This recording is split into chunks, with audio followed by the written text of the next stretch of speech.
The world? I really like this world. Everyone can find their own place. I've literally become more free. Look, the giant girl leans out of the billboard, plants a kiss on the phone booth, then goes back inside giggling. The phone booth? I thought she was going to kiss our character, like in the fucking, not exactly like that, but like 27. What is it called? What is that movie called? No, not Blade Runner. I forgot what the movie is, but it's like, oh, it's the fucking, you look lonely, let me fix that. I beat. Like, she did say that last time too. Why did she kiss a phone booth? Are we still inside the phone booth? If I was in this situation, I would dead ass would just say something stupid like, I wish I was a phone booth right now. Or some shit like that. You realize that the surreal scene reflects the deepening influence of mania. That didn't give me the answer I was looking for. I was looking for rules of this world, not just a random thing. Top realtor, front of you is still fine. Yeah. The sound of the radio station echoes through the streets, blasting out from the TVs and the shop windows, the cars parked by the road, and the open windows of nearby houses. The small voices come together, letting you hear clearly as you walk down the street.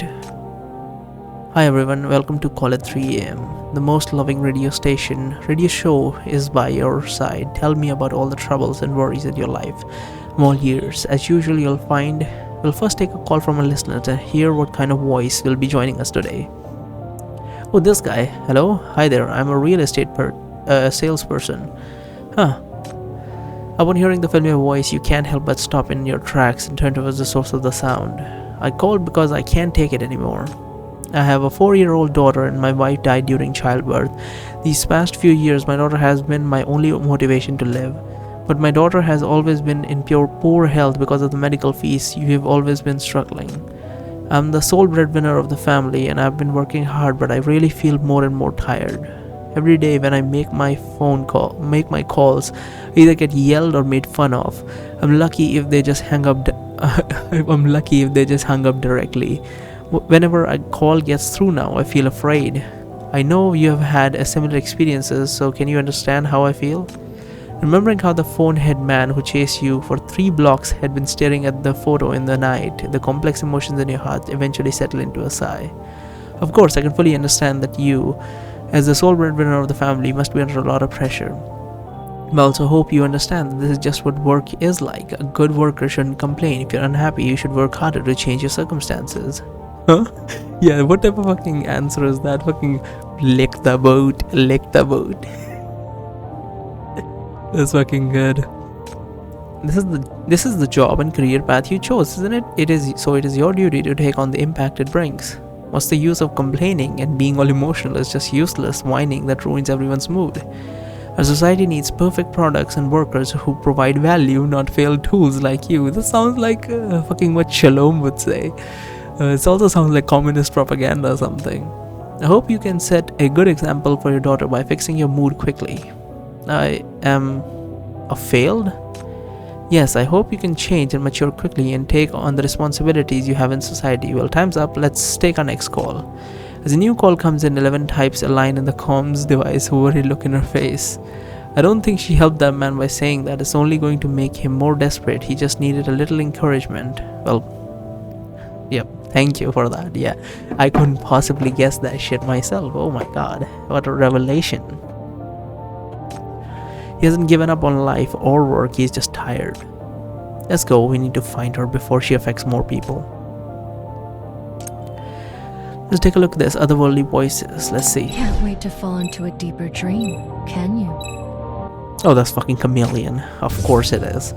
I really want to know her backstory. I have not gotten into her too much, but I kind of really want to know her backstory because she is annoying. Every single time we get into a fucking conversation with her, she just hypnotizes our character. It's like, oh, say this until if you don't want to be hypnotized. It's like, fuck off, dude. I'm trying to do some work here. Pocket radio.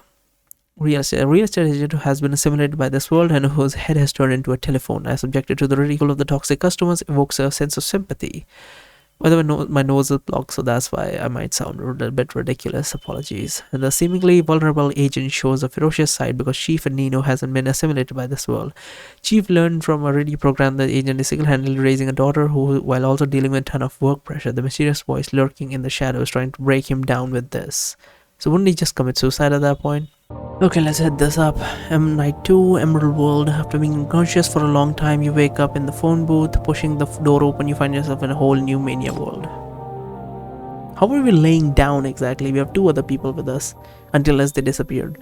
When you open your eyes drowsily, you find yourself sitting in the phone booth. Outside are the familiar street, familiar crowd, familiar darkness, and familiar mania.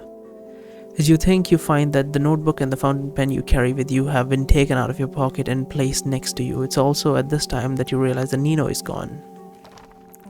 You open the notebook to the page holding the fountain pen. There's a small paragraph written crookedly on it, but the signature at the bottom is mature and fluid. Nino-sama, how long did you practice that? Oh, is he just saying that? When you wake up and find that I'm gone, don't worry, I'm doing great. What he meant by the last line was that actually he, he's saying like, since she calls herself Nino-sama sometimes, it's like, how long did you practice? Because her normal writing is garbage, but the actual like sign is fucking awesome. I've already checked for you. This world is much safer than the last one.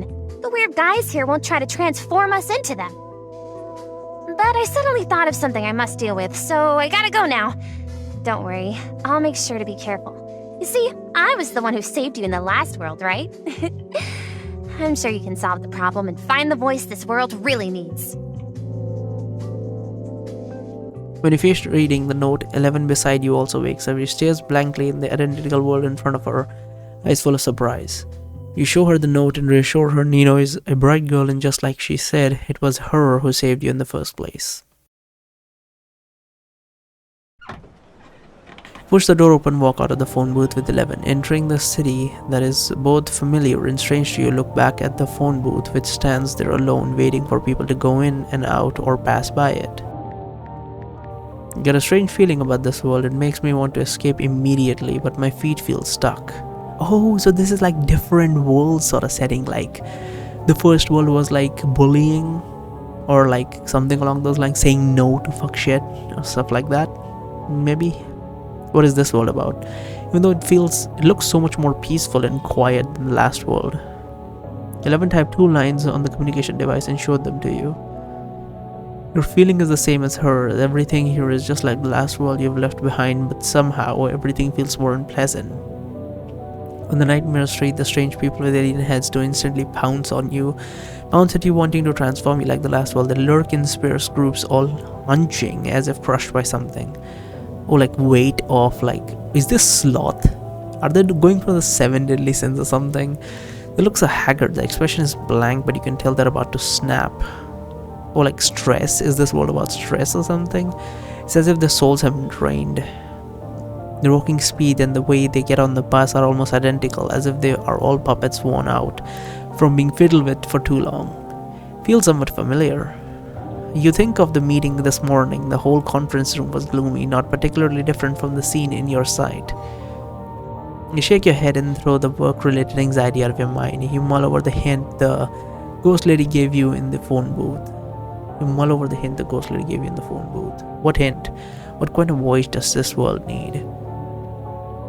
I mean, a cheery one like Nino's, but she's gone.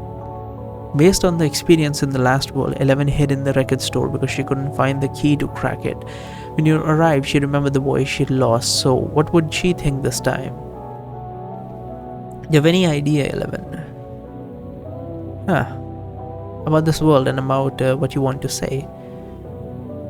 11 shakes her head and looks towards a building not far away. After staring at it for a while, she lowers her head to dive it for you.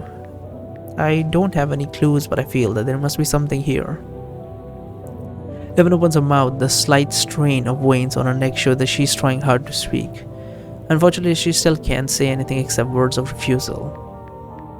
Because over there, 11 points to the building she's been staring at.